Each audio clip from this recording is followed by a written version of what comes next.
நமஸ்காரம். காந்தாரா தமிழ் நேயர்களுக்கு வேங்கடம் ராம்நாராயண் அன்பு கலந்த வணக்கங்கள்.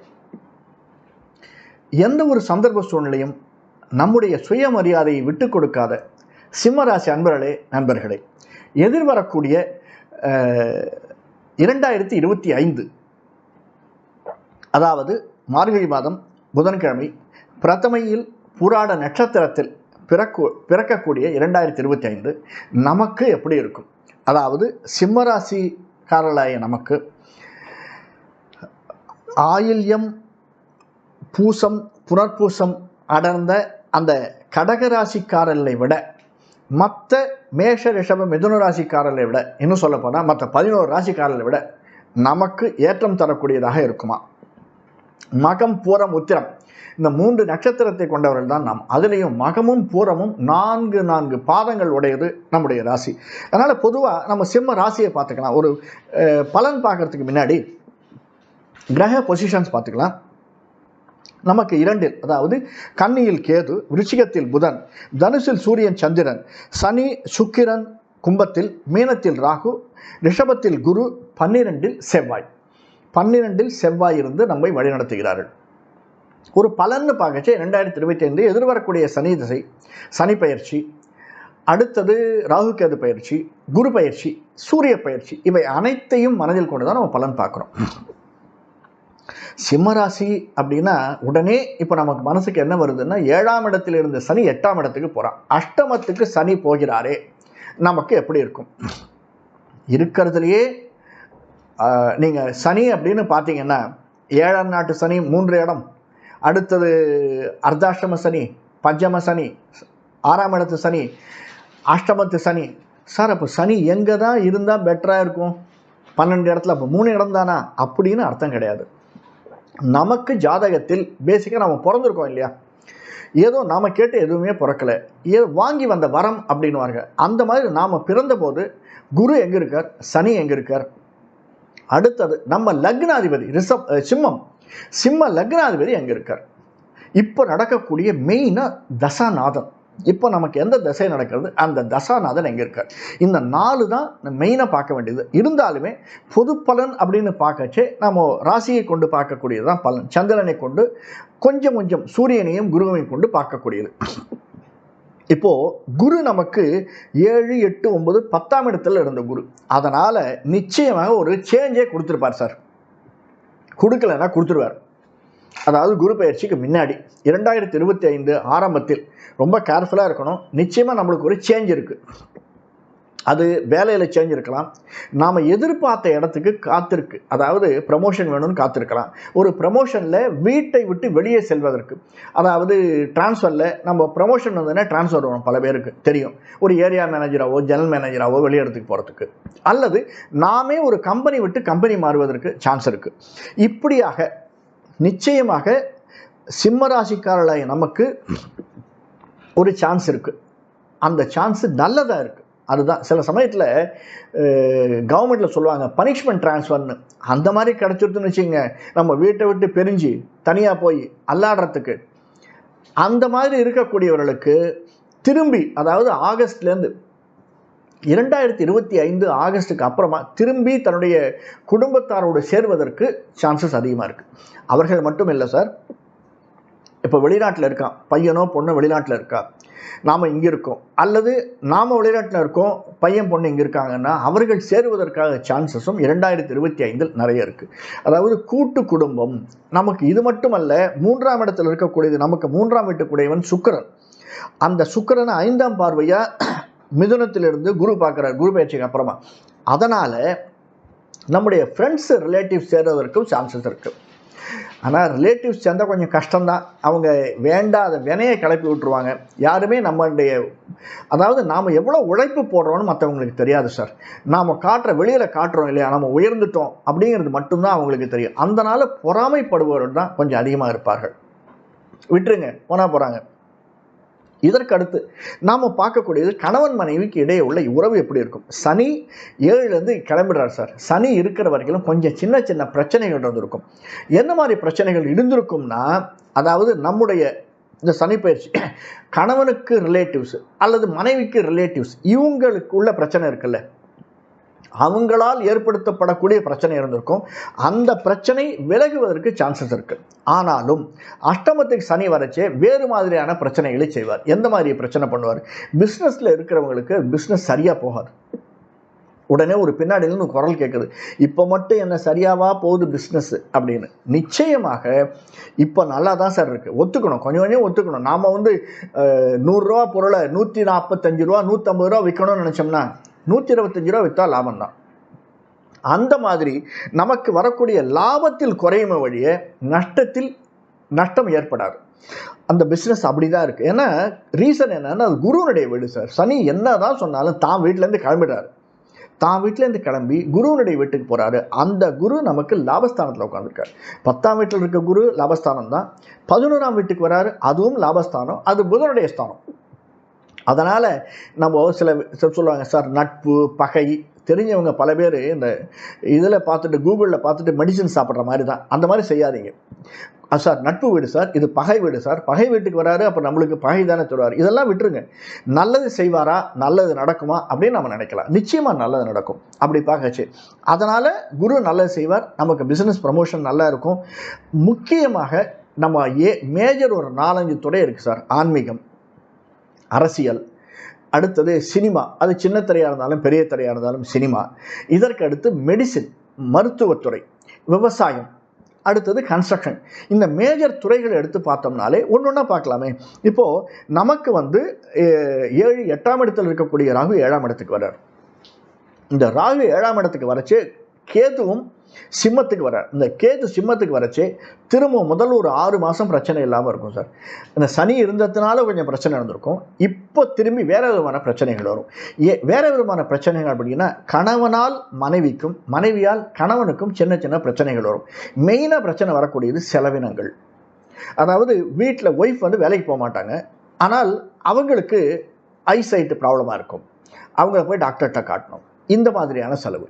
அல்லது கணவன் மனைவி வேலைக்கு போவாங்க, கணவனுக்கு 60 வயசு ஆகிடுத்து, ரிட்டையர்மெண்ட்டாக வீட்டில் உட்காந்துட்டாரு, அவருக்கு வந்து கான்ட்ராக்ட் ஆப்ரேஷன் பண்ணணும், அல்லது அவருக்கு வேறு ஏதாவது கீழே விழுந்து அடிபட்டுட்டாரு. ஏன்னா அதுக்கும் சான்சஸ் இருக்குது, அடிபடுவதற்கு சான்ஸ் இருக்குது. அந்த மாதிரி அடிபடுதல், அதனால் ஏற்படக்கூடிய மருத்துவ செலவினங்கள், இதையும் நம்ம பார்த்துக்கணும். இது கணவன் மனைவிக்கு அடுத்தவர்களால் ஏற்படக்கூடிய செலவு. இதே மாதிரி செலவு நண்பர்களால் நமக்கு உண்டு. சார் புரியல அப்படின்னா, இப்போ நட்புன்னு ஒன்று இருக்குல்ல, அந்த நட்புக்காக நம்ம சிலதெல்லாம் சமயத்தில் என்ன பண்ணுறோம், டே பிஸ்னஸ் ரொம்ப நல்லா போகிறதுடா, இந்த இடத்துல ஒரு அழகாக ஒரு ஓப்பன் பண்ணோம்னா, இன்னும் ஒரு ஷாப் ஓப்பன் பண்ணோம்னா நமக்கு அமோகமாக இருக்கும்டுவோம். நாமளும் ஓப்பன் பண்ணிடுவோம். 6 மாதம் நல்லா போகும். குரு அந்த பக்கம் போயிட்டான்னு வச்சுங்க, 26க்கு அப்புறமா படுத்துரும். ஸோ அந்த மாதிரி ஒரு முடிவெடுப்பதற்கு முன்னாடி ரொம்ப யோசித்து சிம்மராசிக்காரர்களாக நாம் முடிவெடுப்பல் ரொம்ப ரொம்ப ரொம்ப நல்லது. அதாவது பிளெயினாக சொன்னோம்னா, அவசரப்பட வேண்டாம், நிதானமாக இருங்க. எதுக்காக இருந்தாலுமே என்ன சும்மா இருக்க மாட்டார். நமக்கு வர கேது ஞானமோட்சக்காரன் தான், நல்ல ஞானத்தை கொடுக்கக்கூடியவன். 2ஆம் இடத்தில் இருக்கக்கூடிய புதன், நமக்கு 2ஆம் இடம் புதன், அவன் புதனும் ஞானக்காரன் தான். இருந்தாலுமே நாம் எதுலேயுமே எச்சரிக்கையாக இருப்பது நல்லது. அதே மாதிரி ஒரு இடத்துல இன்னொரு இடத்துக்கு வெளியில் போகிறோம் இல்லையா, மெயினாக டிரைவர்ஸ், தள்ளுவண்டி வியாபாரிகள், சிறு குறு தொழில் வியாபாரிகள், இவர்களுக்கு எல்லாமே சின்ன சின்ன இன்னல்கள் வருவதற்கு சாத்தியக்கூறுகள் இருக்குது. மெயினாக இந்த டிரைவர்ஸுக்கு, ஏன்னா ராகுவும் கேதுவுமே ஊர்ந்து செல்பவர்கள் தான். அதே மாதிரி நம்ம இதில் பணத்தை போடணும், இன்வெஸ்ட் பண்ணணும் அப்படின்னம்னா ஷேர்ஸில் இன்வெஸ்ட் பண்ணுவாங்க. இந்த ஷேர்ஸில் இன்வெஸ்ட் பண்ணிச்சு ஒரு ஸ்திரமான இருக்கக்கூடிய கம்பெனியில் இன்வெஸ்ட் பண்ணுங்க. ஊர்ந்து செல்லக்கூடிய கன்ஸ்ட்ரக்ஷன் கம்பெனியோ அல்லது இந்த அசோக் லேலண்ட், டாடா, இந்த மாதிரி அவர்கள் ஊர்ந்து செல்லக்கூடிய வியாபாரிகள், அதை செய்பவர்களோ அந்த மாதிரி இதில் இன்வெஸ்ட் பண்ணாதீங்க. மெடிக்கல் லைனில் இன்வெஸ்ட் பண்ணுங்க. ஏன்னா 12 செவ்வாய் இருந்தாலுமே நம்முடைய 4ஆம் வீட்டுக்குடையவன் செவ்வாய் நமக்கு லாபஸ்தானத்துக்கு ரிட்டார்ட்களில் போச்சு, அதாவது வக்கரத்துக்கு திரும்பி போச்சு, மிதனத்துக்கு போச்சு, நமக்கு வீடு மனை வாகனத்தை தரக்கூடிய சாத்தியக்கூறுகள் இருக்குது. அது மட்டுமல்ல, இந்த இனிஷியேஷனே குரு 7ஆம் பார்வையாக குரு பார்த்து நமக்கு பண்ணிடுவார், 4ஆம் வீட்டு இனிஷியேஷன். அதனால் அதற்கு நாம் முயற்சி செஞ்சோம்னா அது சான்சஸ் அதிகமாக இருக்குது. டிரான்ஸ்போர்ட்டில் இன்வெஸ்ட் பண்ணாதீங்க, மெடிக்கல் லைனில் இன்வெஸ்ட் பண்ணுங்கள். மெடிக்கல் ஸ்கிரிப்ட்னு சொல்லுவாங்க, அதில் இன்வெஸ்ட் பண்ணுங்கள். அதே மாதிரி புறவங்கரா மாதிரி இருக்கக்கூடிய நீர்நிலை கன்ஸ்ட்ரக்ஷன் பிஸ்னஸில் சம்மந்தப்பட்ட இடத்துலையும் இன்வெஸ்ட் பண்ணலாம். ஆனாலும் மணி கொஞ்சம் லாக் ஆகிறதுக்கு சான்சஸ் இருக்குது. ஒரு எஃப்டியில் போட்டு வைங்க, ஸ்திரமாக இருக்கும், ஆனால் 6 மாதம் கழிச்சு தான் எடுக்க முடியும்.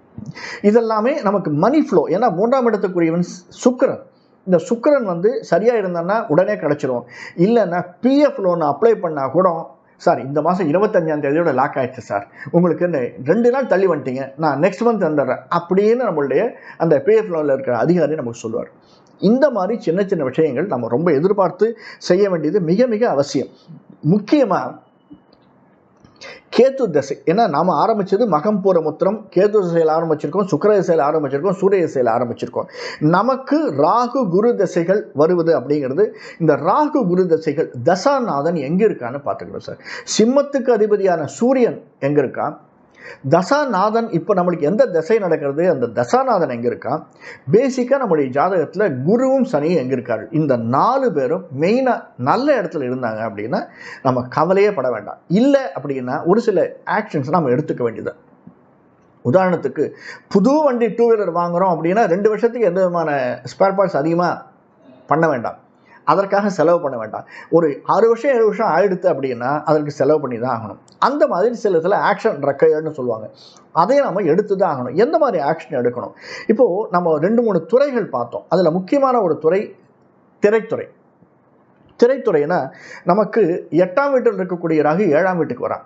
அதனால் என்ன ஆகும்னா, நம்மளுடைய யாருக்கிட்ட நம்ம சுப்பீரியர்னு போய் ஒரு டைரக்டர்னா கீழே அசிஸ்டண்ட்டாக இருப்போம், அவர்கிட்டேருந்து விலகுவதற்கு சான்சஸ் அதிகமாக இருக்குது.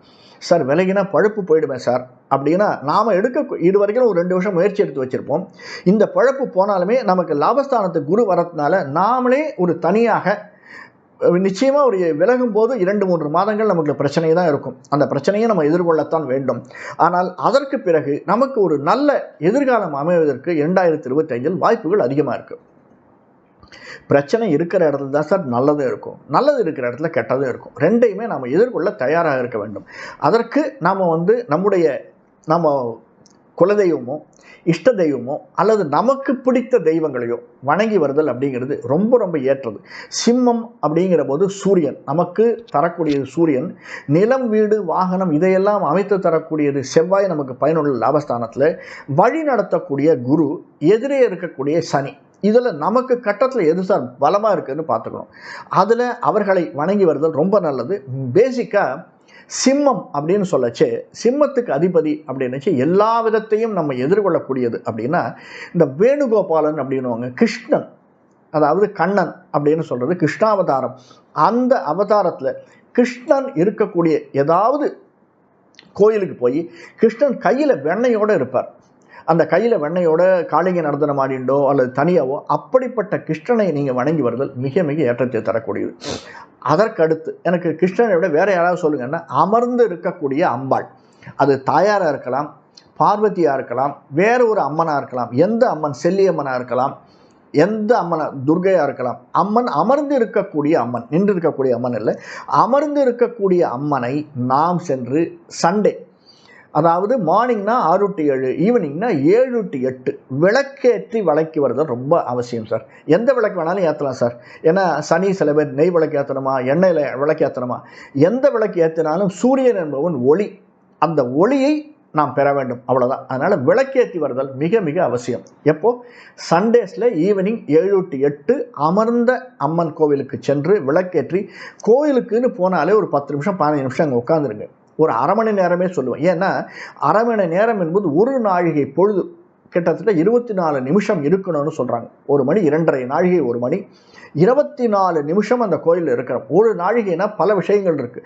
ஒரு நாழிகை ஏன் வச்சாங்க அப்படிங்கிறது, நமக்கு மூச்சு காற்று, இடம் வடம்னு சொல்லுவாங்க, இடமூக்கு வடமூக்கு, மூச்சு இழுத்து வெளியூர் மூச்சு விடச்சே அது 24 நிமிஷத்துக்கு ஒரு தடவை மாறும்னு சொன்னாங்க. அதனால தான் அதை நாழிகை கைன்னு வச்சாங்க. இப்படி பல விஷயங்கள் இருக்குது. அதனால் மினிமம் ஒரு 30 மினிட்ஸ்னு வச்சுக்கோங்களேன், அந்த இடத்தில் இருந்து வணங்கி வழிபட்டு வருதல் நமக்கு ஏற்றத்தையும் மாற்றத்தையும் தரும்.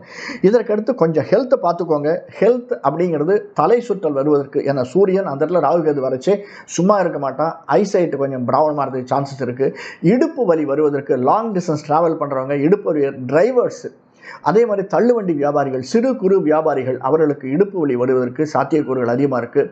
தலைவலி, கண் ஐ சைட்டு.